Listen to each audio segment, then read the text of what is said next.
આજનો જે સંદેશાનો જે ટાઇટલ છે એ બહુ વિચિત્ર લાગે એવું ટાઇટલ છે, પણ ખબર નહીં એ ટાઇટલ મારા મનમાં આવ્યું ને એટલા માટે મેં આપી દીધું, વે, વેલી એન્ડ હિમ.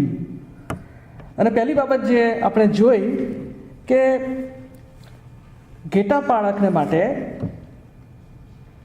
ઘેટાને માટે જે સારામાં સારો માર્ગ છે, કયો સારો માર્ગ છે એની એને ખબર છે. The shepherd knows the best path for the sheep. જીવનમાં જ્યારે આપણે ચાલીએ છીએ ત્યારે ઘણા બધા પાથ આપણી આગળ આવીને ઊભા રહે છે. At sometimes we are at the cross roads and we do not know which route to take. પરંતુ જે પસંદગી આપણે કરીએ છીએ જે માર્ગની, એ પસંદગી ભવિષ્યના આપણા જીવનને નક્કી કરે છે. એવી પસંદગીઓ અને એવા માર્ગો જ્યારે આપણે પસંદ કરીએ છીએ કે જેમાં ઈશ્વરને સમર્પણ હોય, આત્મિક શિસ્ત હોય, યોગ્ય વર્તન હોય, એ માર્ગો પર જ્યારે ન્યાયીપણાના માર્ગોની આપણે પસંદગી કરીએ છીએ, જે પ્રમાણે પરિણભાઈએ કહ્યું કે it is a choice. God has given us a choice. We do not have to follow whatever He says. We have a choice. Adam and Eve had that choice whether to follow God's commandment or not. And they had their choice made out. And so we are in a mess today. And so whatever choices we make can determine our future life, can determine our eternity. ઘણી બધી વખતે જ્યારે આપણે ઘેટા પાળકને ઘેટાનું ઉદાહરણ લઈએ છીએ ત્યારે ઘેટાઓ માટે અમુક માર્ગ એ સલામત હોય છે, અમુક માર્ગ એ જોખમી હોય છે. હવે કયો માર્ગ સારો અને કઈ જગ્યા સારી, એ જો પસંદગી ઘેટા પાળક પર છોડવામાં આવે તો એ વધારે સારું પરિણામ લાવે છે. પ્રભુનું વચન આપણને ગીતશાસ્ત્ર 32:8 આપણને કહે છે કે કયા માર્ગે તારે ચાલવું તે હું તને શીખવીશ તથા બતાવીશ. ઈશ્વરનું વચન આપણને માર્ગદર્શન આપે છે કયો માર્ગ પસંદ કરવો. ગીતશાસ્ત્ર 31:3 પ્રમાણે એમ કહીએ તો ત્યાં આગળ દાઉદની પ્રાર્થના જોવા મળે છે કે તારા નામની ખાતર મને માર્ગ બતાવ અને તે પર ચલાવ.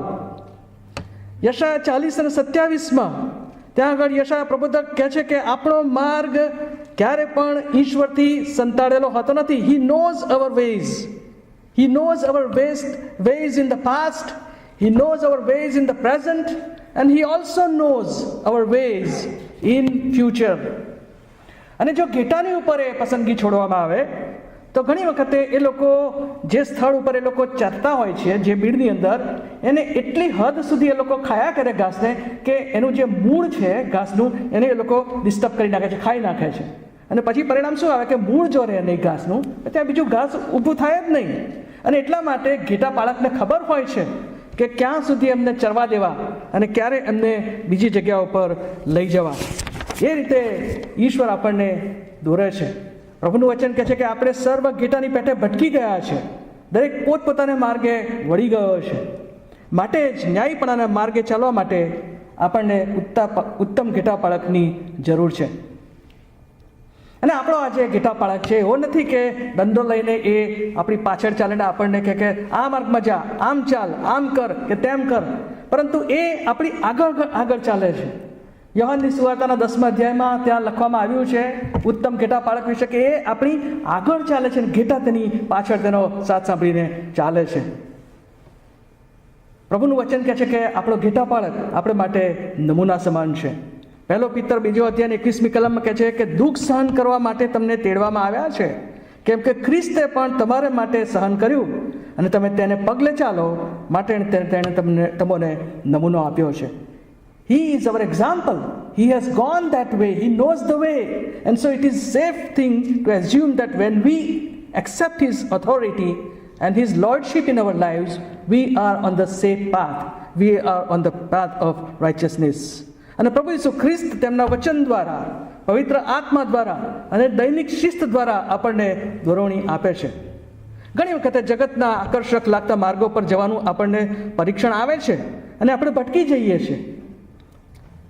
ઘેટાઓનું પણ ઘણી વખતે એવું થાય ટોળાની સાથે રહે નહીં, ઘેટા પાળકનો અવાજ સાંભળે નહીં, કઈ દિશામાં જવાનું છે માર્ગ ચૂકી જાય અને એને કોઈક જગ્યાએ કશુંક બીજો રસ્તો દેખાય ને ત્યાં આગળ એને વધારે સારું લાગે ને એ ઘેટા પાળકનો અવાજ સાંભળીને એ જતું રહે બીજી જગ્યાએ પોતાનો માર્ગ ભૂલીને, તો એ ઘણી વખતે એ મુશ્કેલીમાં આવી પડે છે. ઘણી વખતે આપણે કાસ્ટ શીપનું ચિત્ર જોયું હતું. ઘણી વખતે એ પોતે ઊંધું પડી જાય છે અને એને ઉઠાવવાને માટે ત્યાં કોઈ હોતું નથી.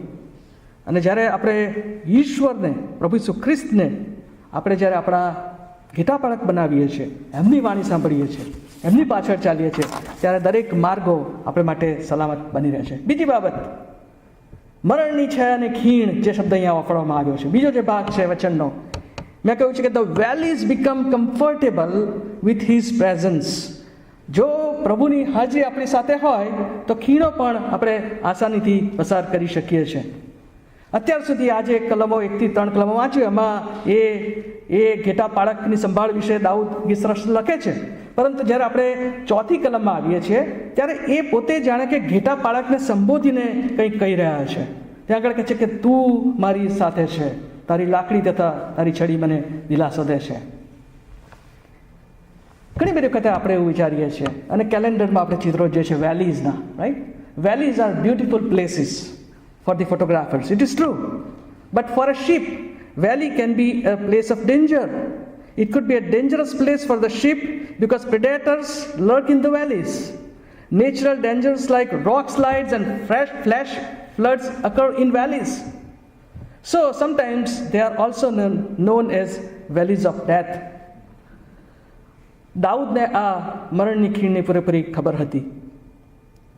અને આપણે જ્યારે રૂપકાત્મક ભાષામાં જોઈએ છે તો તમે ને હું ઘણી બધી વખતે આવી વેલીઝમાંથી પસાર થઈએ છીએ. We all go through valleys in life. Those valleys could be valleys of discouragements, depression, difficult situations, failures, sinful condition, pain and sickness and even threat of death. આપણે પણ જ્યારે આવી બધી પરિસ્થિતિઓમાંથી પસાર થઈએ છીએ ત્યારે આપણને એવું લાગે છે કે આપણે આ ખીણમાંથી પસાર થઈ રહ્યા છે. અને મરણની ખીણ, એ મરણની ખીણ તો એવી છે કે જે મરણની ખીણમાં આપણે 2 જ રીતે ચાલી શકીએ છીએ. એ મરણની ખીણમાંથી આપણે એક દિવસે પસાર થવાનું છે. જન્મ્યું તે મર્યું. પ્રભુનું વચન કહે છે કે હિબ્રુઓના પત્રના 9મા અધ્યાયની 27મી કલમમાં કે માણસને માટે મરણ પામવાનું અને તેનો ન્યાય થાય તે નિર્મિત કરેલું છે ઈશ્વરે. આપણે જાણતા નથી કે એ દિવસ ક્યારે આવશે, પરંતુ જો એ વેલી ઓફ ડેથમાંથી તમારે ને મારે પસાર થવું હોય, our parents can not walk with us in that valley of death. Our husband and wives can not walk in that valley of death. Our friends and companion and business partners cannot walk with us in the valleys of death. If either we walk alone or we have Jesus Christ with us in those valleys.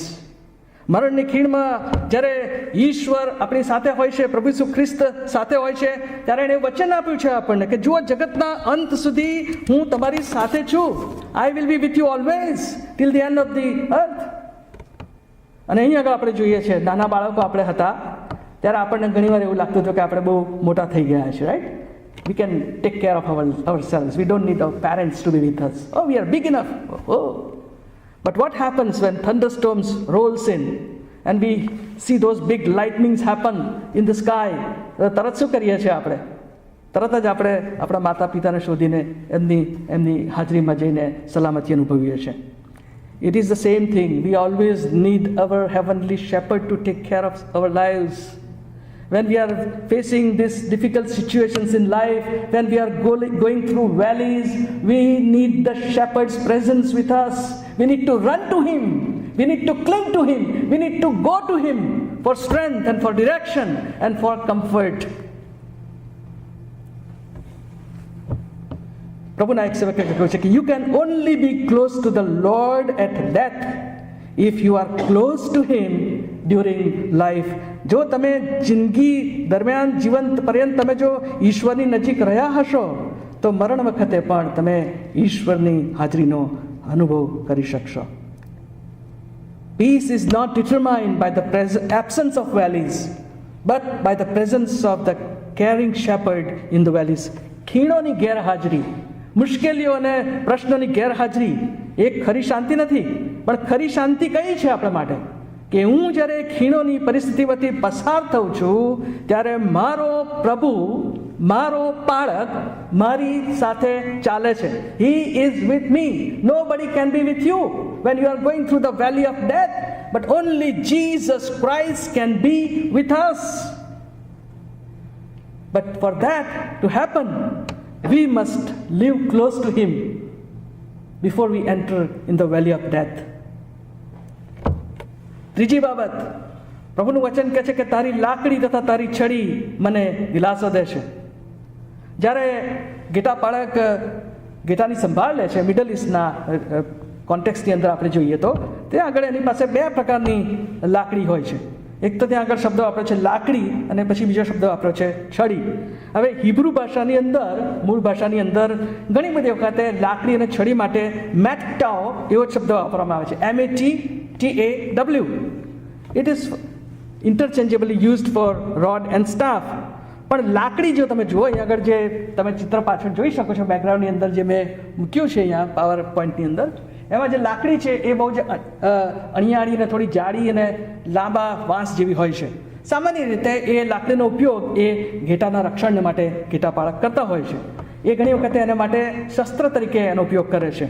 કાં તો સાપને મારવા માટે, અથવા તો સાપ નજીક આવતો દેખાય તો એને ભગાડવાને માટે, અથવા તો પછી જો કોઈક જંગલી પશુ, વરુ અથવા તો બીજું કોઈ રીંછ કે એવી કોઈ બાબત ઘેટા ઉપર જો હુમલો કરે તો પેલો જે ઘેટા બાળક હોય છે ને એ લાકડીને જોશથી એને બહુ ફોર્સમાં એક ડિરેક્શનની અંદર પેલું જેવેલિન થ્રો કરે ને એ રીતે એને થ્રો કરીને પેલા સામેના જે દુશ્મન જે પ્રાણી હોય છે એનાથી એ ઘેટાનું રક્ષણ કરે છે.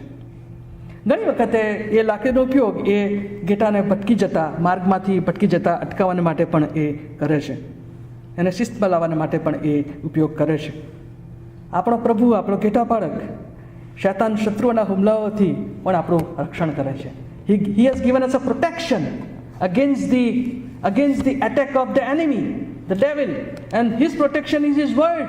પ્રભુનું વચન આપણા માટે આ ઘણી વખતે આ સ્ટાફ જેવું કામ કરે છે, પેલા લાકડી જેવું કામ કરે છે, જે આપણું રક્ષણ શૈતાનના હુમલાઓની સામે કરે છે.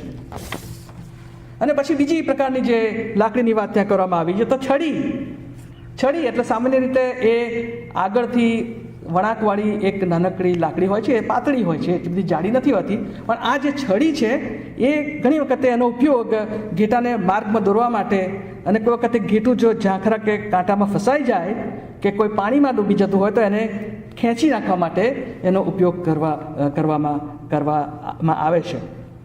દેવના વચનો પણ આપણે માટે છડી જેવા છે.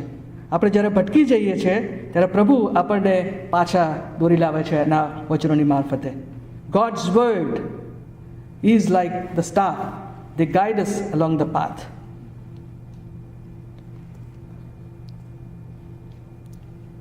અને અહીંયા જે લખ્યું છે કે આપણ જેવા ઘેટાઓ માટે પ્રભુનો અધિકાર, સામર્થ્ય તથા દોરવણી આપણને દિલાસો અને હૂંફ આપવા માટે પૂરતા છે. પ્રભુની સ્તુતિ કરીએ કે પ્રભુએ આપણા માટે આવી લાકડીને છડીની વ્યવસ્થા કરી છે. અને એ શું બતાવે છે? લાકડી અને છડી એ સલામતીનું અને ઓથોરિટીનું પ્રતીક છે.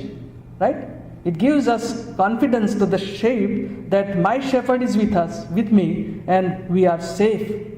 અને એ જ રીતે જ્યારે પ્રભુ આપણી સાથે હોય છે અને પ્રભુની હાજરી આપણી સાથે હોય છે, એના વચનોની હાજરી આપણા જીવનમાં હોય છે, ત્યારે એ આપણને હૂંફ આપે છે, એ દિલાસો આપે છે, એ હિંમત આપે છે. અને અહીંયા આગળ જે વચન લખવામાં આવ્યું છે એ એટલું જ સાચું છે. એ તારી લાકડી તથા તારી છડી મને દિલાસો દે છે, મને શાંતિ આપે છે, મને કમ્ફર્ટ આપે છે. I know that you have got that rod in your hand. I am safe against the enemy. I know that you have got that little rod in your hand with which you can always pull me